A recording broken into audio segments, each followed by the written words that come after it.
Cançó de la rosa de paper. Ella tenia una rosa de paper, d'un paper vell de diari, d'un diari groc del temps. Ella volia una rosa i un dia se la va fer.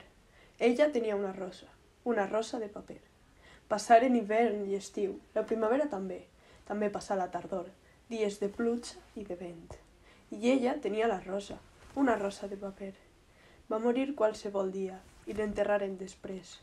Però al carrer on vivia, però al poble on visqué, les mans del poble es passaven una rosa de paper. I circulava la rosa, però molt secretament, i de mà en mà s'hi passaven una rosa de paper. El poble creia altra volta, i ningú no va saber que tenia aquella rosa, una rosa de paper. Fins que un dia d'aquells dies vam anar a l'Ajuntament que fos cremada la rosa, perquè allò no estava bé. Varen regirar les cases, la rosa no aparegué.